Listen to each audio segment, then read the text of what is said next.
Topic of exchange rate and it's economic effects. कल अपन लोगों ने क्या देखा था? कल अपन लोगों ने तीन बातें देखी थी। एक था नॉमिनल एक्सचेंज रेट, एक था रियल एक्सचेंज रेट और एक था real effective exchange rate. Nominal exchange rate simple था। नॉमिनल एक्सचेंज रेट कैसा आता था? जैसे कि 75 रुपीज पर डॉलर अगर है तो अपने करेंसी के बदले उनकी कितनी करेंसी आने वाली है, इसको क्या बोलते थे? Nominal exchange rate. मतलब नॉमिनल एक्सचेंज रेट के सिर्फ अंदर क्या है कि अपने करेंसी के बदले उनकी करेंसी कितनी है। फिर उसके बाद में आता था real exchange rate. Real exchange rate के अंदर क्या करते थे अपन लोग? Nominal exchange rate multiplied by domestic price index divided by foreign price index. मतलब in short nominal exchange rate के अंदर अपन लोग we were adjusting the effect of inflation. समझ में आ रहा? अपन लोग इन्फ्लेशन का इफेक्ट लेते थे। सपोज अपन अमेरिका के साथ में ट्रेड कर रहे हैं, फिर अमेरिका के साथ में अपन लोग रियल एक्सचेंज रेट अगर निकाल रहे हैं तो अपन लोग सिर्फ अमेरिका के प्राइस इंडेक्स को कंसीडर करते थे और इंडियन प्राइस इंडेक्स को कंसीडर करते थे। फिर उसके भी आगे अपन लोगों को क्या आया था? Real effective exchange rate. Real effective exchange rate जैसे कि मैंने कल बोला था कि ये सिर्फ एक कंट्री को कंसीडर नहीं करता, ये weighted average price index of all the countries को कंसीडर करता। रियल इफेक्टिव एक्सचेंज रेट और रियल एक्सचेंज रेट में फर्क क्या है कि रियल एक्सचेंज रेट में डिनोमिनेटर में सिर्फ एक ही कंट्री रहता और रियल इफेक्टिव एक्सचेंज रेट के अंदर मल्टीपल कंट्रीज रहता है और उनका अपन लोग क्या करते हैं? उसके लिए अपन लोग क्या करते हैं कि अपन लोग वेटेड एवरेज निकालते हैं। तो रियल एक्सचेंज रेट के अंदर एक कंट्री और रियल इफेक्टिव एक्सचेंज रेट के अंदर मल्टीपल कंट्रीज के प्राइस इंडेक्स का वेटेड एवरेज लिया जाता। अब आप बोलेंगे सर वेटेड एवरेज कहाँ है? अब वेटेड एवरेज अगर आपको पढ़ना होगा तो सीपीटी में जाना पड़ेगा। समझ में आ रहा है कि वेटेड एवरेज आप लोग सीपीटी में देख सकते हैं। तो आगे आज का अपना नया टॉपिक अपन लोग स्टार्ट करते हैं जो कि है फॉरेन एक्सचेंज मार्केट। ठीक है कि बड़ा टॉपिक है, देखो 32 पेज का टॉपिक है ये। समझ में आ रहा क्या? तो इसका वेटेज में अगर आपको बताऊंगा तो 2 या 3 मार्क, लेकिन पढ़ना तो पड़ता क्योंकि इकोनॉमिक्स का है वेटेज 40 मार्क का। 40 मार्क के अंदर है, उसके अंदर 13 या 14 टॉपिक्स। समझ में आ रहा है आप लोगों को? तो इसके लिए अपने को टॉपिक्स तो सभी कंप्लीट करना पड़ेंगे। लेकिन एक खास बात अच्छी इकोनॉमिक्स की है, इकोनॉमिक्स में क्वेश्चन आते सिर्फ 2 या 3 मार्क वाले, 4 मार्क वाले क्वेश्चन ही नहीं रहते और एमसीक्यू भी नहीं रहते। तो स्कोर करना पड़ेगा तो शॉर्ट आंसर क्वेश्चन तैयार ही करना पड़ेंगे। तो अब अपन लोग स्टार्ट करते। फॉरेन एक्सचेंज मार्केट क्या रहता?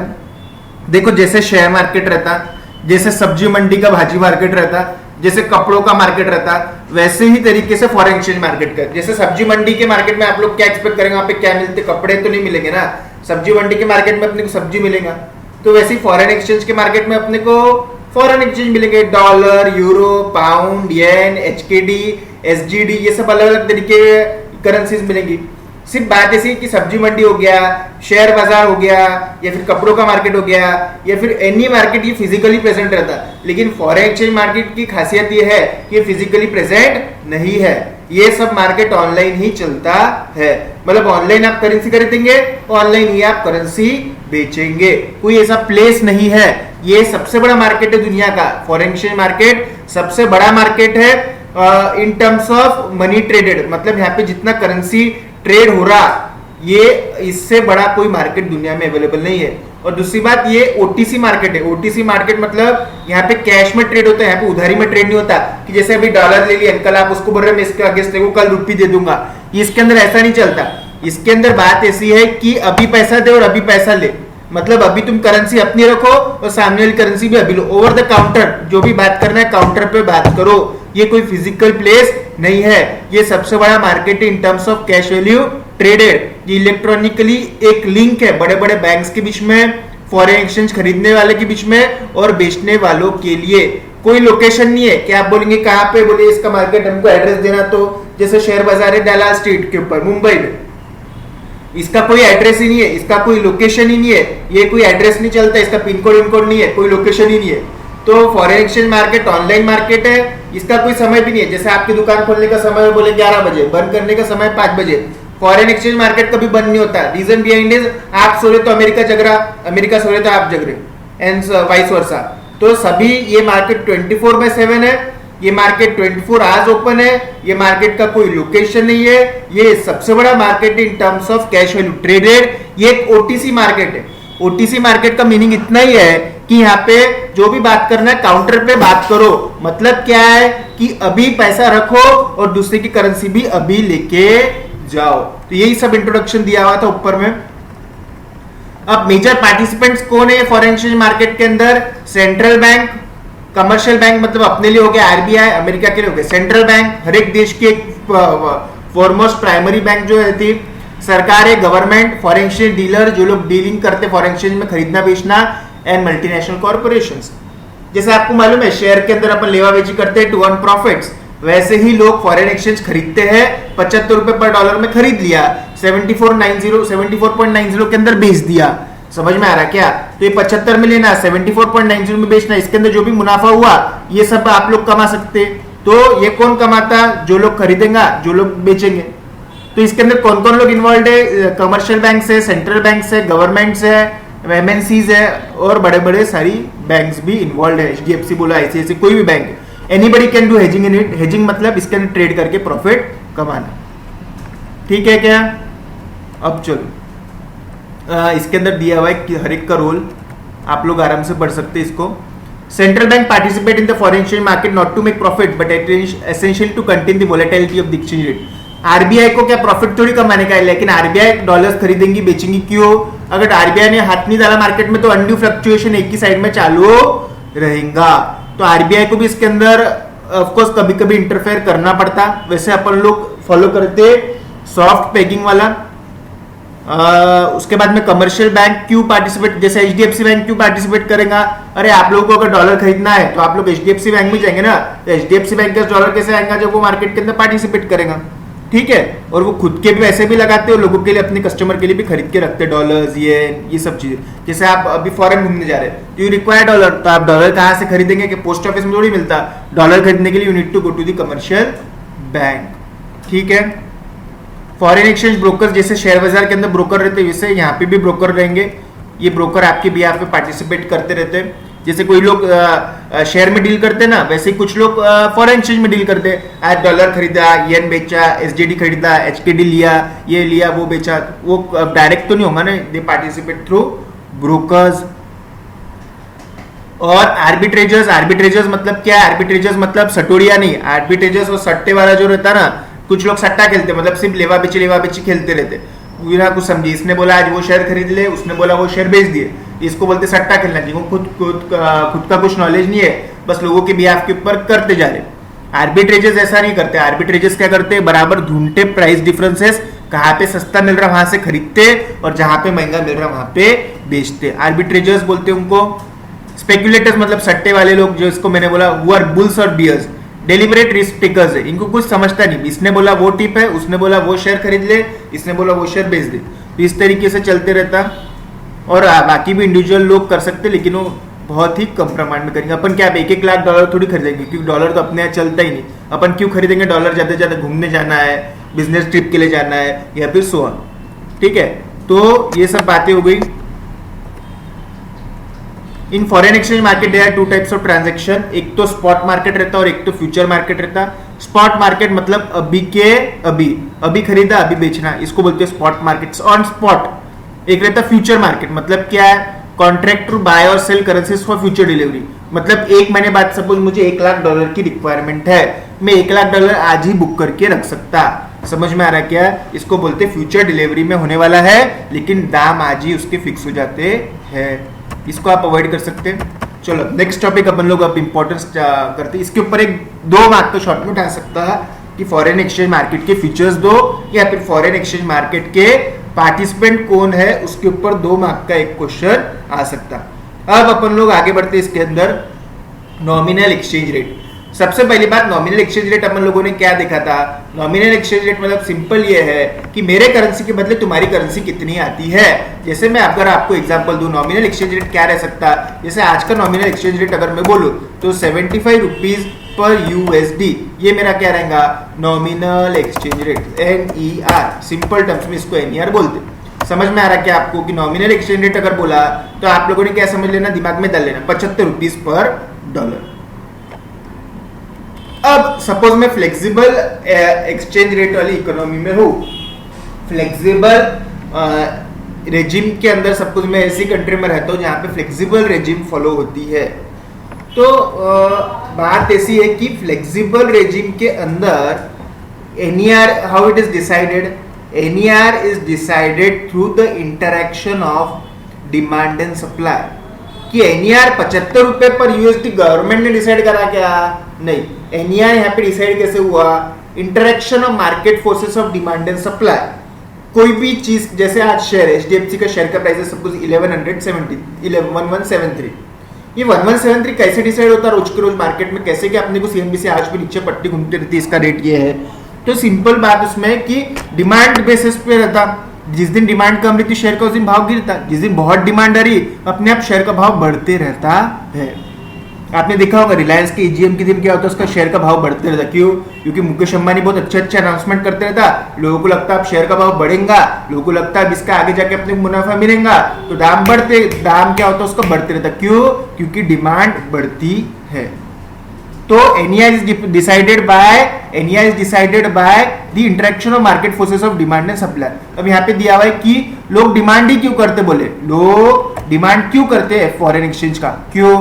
क्योंकि हमको दूसरे कंट्री में घर खरीदना है, हमको दूसरे कंट्री में गुड्स एंड सर्विसेज खरीदना है, हमको दूसरे कंट्री में हमारे राखी रक्षाबंधन के लिए गिफ्ट भेजना का है बहन को, हमको हमारी कोई दूसरा स्कूल में पढ़ता है उसको वहाँ पे डोनेशन देने का है, हमको वहाँ पे एसेट्स खरीदना है, स्टॉक खरीदना है, बैंक अकाउंट में कैपिटल डालने का है, पैसा डालने का है, हमको वहाँ पे कोई कंपनी बनाने की है, या फिर सिंपली हमको मुनाफा कमाना है। तो हम लोग डिमांड क्यों करते हैं फॉरेन एक्सचेंज का? हमको गुड्स खरीदना है उधर, हमको किसी को गिफ्ट देने का है उधर, हमको कैपिटल बनाना है उधर, हमको बैंक अकाउंट खोलना है उधर, हमको शेयर्स बनाने के उधर, हमको कंपनी खोलने की, या फिर कुछ भी नहीं करना है हमको उधर जाना ही नहीं है, हमको सिर्फ लेवा बेची करके मुनाफा कमाने का है। तो अब अपन लोग देखते हैं, we shall now look into how the foreign exchange market works similar to any standard market. ये कोई ऐसा अलग बात मत समझो आप लोग, बाकी जैसे मार्केट है ना वैसा ही ये भी एक मार्केट है, इसमें और उसमें कोई भी फर्क नहीं है। जैसे बाकी मार्केट है वैसा ये भी मार्केट है, तो इसमें कोई ऐसा खास बात नहीं रहेगी। डिमांड सप्लाई जैसा बाकी इसमें रहता वैसे इसमें भी रहेगा। आपके सामने एक ग्राफ है, determination of nominal exchange rate. Determination of nominal exchange rate की अपन लोग यहाँ पे बात कर रहे हैं। तो बात कैसी है देखो, थोड़ा सा बड़ा करते अपन लोग, देखो ग्राफ को, ये है एक्सचेंज रेट, ठीक है। और नीचे क्या है? नीचे क्या है आप लोगों को? Equilibrium quantity of dollars exchange. मतलब क्या है? यहाँ पे है क्वांटिटी, ऊपर क्या है? ऊपर है प्राइस, ऊपर है रेट। तो ऊपर रेट है और नीचे क्वांटिटी है, ऊपर रेट है और नीचे क्वांटिटी है। वाई एक्सिस में रेट है और एक्स एक्सिस पे क्वांटिटी है। तो जैसे जैसे देखो एक यहाँ पे EQ नाम का पॉइंट आएगा, EEQ is the equilibrium point of the demand curve and the supply curve. Supply curve ये है देखो जो ऊपर जा रहा, डिमांड कर्व ये है देखो जो नीचे जा रहा। अब दोनों का जहां पे इंटरेक्शन होगा, ये जो पॉइंट है दोनों का जहां पे इंटरेक्शन होने वाला है, यही वो पॉइंट है जो कि अपना आज का इक्विलिब्रियम रेट रहेगा। सपोज अगर डिमांड बढ़ जाता है, डिमांड अगर बढ़ जाता है तो फिर उसका रेट बढ़ जाएगा। मैं आपको इसको एक इस पे बताते हैं अपन लोग, देखो शांति से एकदम। तो देखो बात ऐसी है कि आपको बेसिक प्रिंसिपल याद रखना चाहिए कि कोई भी चीज का जैसे जैसे डिमांड बढ़ता है उसका उस हिसाब से प्राइस भी बढ़ता है ना। तो देखो अगर ये demand curve if it is shifting towards your right, if this demand curve is shifting towards right, what would happen with the equilibrium price? Equilibrium price or the equilibrium rate would go upwards। समझ में आ रहा क्या कि equilibrium price इसके अंदर बढ़ जाएगा। समझ में आ रहा ना आप लोगों को कि जैसे जैसे डिमांड बढ़ते जाएगा उस हिसाब से डिमांड कर्व भी ऊपर शिफ्ट होगा। चलो मैं अब आपको यहाँ पे मस्त बताता है। देखो सपोज अपन लोग डिसाइड कर रहे हैं कि NER क्या रहेगा, ठीक है। मैं यहाँ पे लिख लेता NER, ठीक है। अपन लोग अब क्या करते हैं, एक ग्राफ निकाल लेते हैं। ये देखो मैंने आप लोगों के लिए निकाला है यहाँ पे एक वाई एक्सिस तो समझता ना, और एक रहेगा एक्स एक्सिस, ठीक है। एक्स एक्सिस के ऊपर क्या है? एक्स एक्सिस के ऊपर है क्वांटिटी, और वाई एक्सिस के ऊपर क्या है? वाई एक्सिस के ऊपर है रेट। तो वाई एक्सिस हो गया, एक्स एक्सिस हो गया। आप सब लोगों को मालूम है एक क्या रहता डिमांड कर्व और एक क्या रहता सप्लाई कर्व। तो बात ऐसी है जहां पे डिमांड कर्व और सप्लाई कर्व दोनों इंटरेक्ट करेंगे, वो लेवल ऑफ क्वांटिटी और वो level of price would be known as my equilibrium price. समझ में आ रहा क्या? वही मेरा ईपी रहेगा। सपोज आज के लिए ईपी है 75। समझ में आ रहा क्या आप लोगों को कि नॉमिनल एक्सचेंज रेट कैसे डिसाइड हो रहा? नॉमिनल एक्सचेंज रेट डिसाइड हो रहा interaction of demand curve and supply curve. समझ में आ रहा क्या कि जैसे जैसे जैसे जैसे डिमांड बढ़ता है, जैसे जैसे आप लोगों का डिमांड बढ़ता है तो आप लोगों का प्राइस भी बढ़ेगा। अगर ये डिमांड कर्व यहाँ पे शिफ्ट हो जाता है, अगर ये शिफ्ट हो जाता है तो क्या होगा? आप लोगों का प्राइस भी बढ़ जाएगा। I hope you are getting. समझ में आ रहा कि जैसे अपन लोगों ने इसको बोला था डिमांड कर्व, ठीक है, और इसको बोला था अपन लोगों ने सप्लाई कर्व। तो demand curve and supply curve दोनों के इंटरेक्शन वाले पॉइंट को क्या बोलते हैं अपन लोग? दोनों के इंटरेक्शन वाले पॉइंट को क्या बोलते हैं अपन लोग? Nominal exchange rate. सपोज अब डिमांड कर्व आगे चल जाता, डिमांड कर्व आप लोगों का D1 हो गया। Suppose demand curve is now D1, ठीक है, तो अब आपका इक्विलिब्रियम पॉइंट क्या हो जाएगा? इक्विलिब्रियम पॉइंट भी आप लोगों का बढ़ जाएगा। मतलब क्या है कि जैसे मैंने देखो यहाँ पे ये बढ़ा दिया, डिमांड बढ़ा दिया, तो आप लोगों का इक्विलिब्रियम रेट भी बढ़ जाएगा। समझ में आ रहा क्या? तो एकदम मस्त है ये। जैसे जैसे डिमांड बढ़ेगा वैसे वैसे प्राइस भी बढ़ेगा,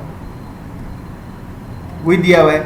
तो जब वो डिमांड कर्व बढ़ रहा तो इक्विलिब्रियम रेट ऊपर जा रहा जब वो डिमांड कर्व बढ़ रहा तो इक्विलिब्रियम रेट आप लोगों का ऊपर जा रहा।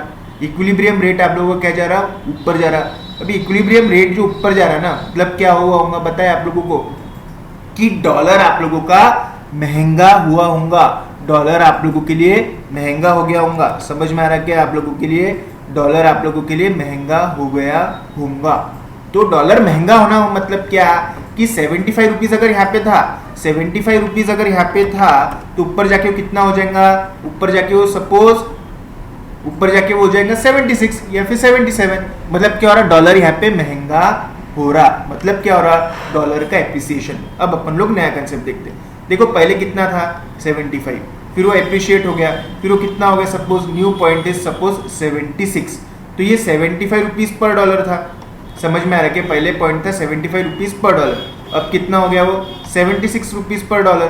तो 75 से 76 हो गया, मतलब ही क्या हो गया? वो ये इसको बोलते हैं अपन डॉलर आप लोगों का एप्रिसिएट हो रहा।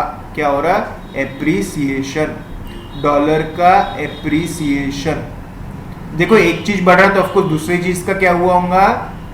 करेंसी का अपने करेंसी का इसके अंदर हुआ होगा। आप लोगों को मालूम है कि डॉलर अगर एप्रिशिएट हो रहा तो इसका मतलब क्या हो रहा? रुपी डेप्रिशिएट हो रहा, रुपी का डेप्रिसिएशन। समझ में आ रहा क्या आप लोगों को कि अगर डॉलर ऊपर चढ़ रहा इसका मतलब अपना रुपी नीचे आ रहा। 75 रुपए से 76 रुपए हो गया, 75 रुपए से क्या हो गया? वो 76 रुपए हो गया, मतलब डॉलर महंगा हो गया तो डॉलर अच्छा हो गया, तो अपना करेंसी क्या हो गया? वीक। समझ में आ रहा आप लोगों को?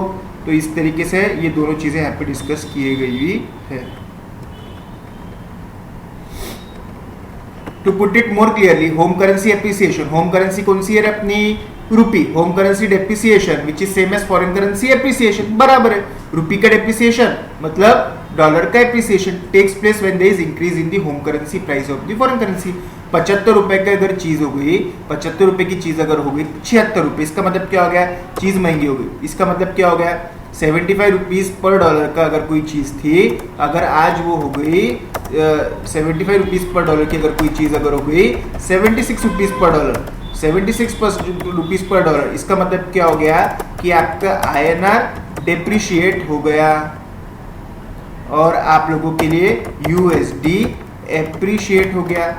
समझ में आ रहा ना? हाँ, तो यहाँ पे क्या हो गया? अपना INR लेस वैल्यूएबल हो गया।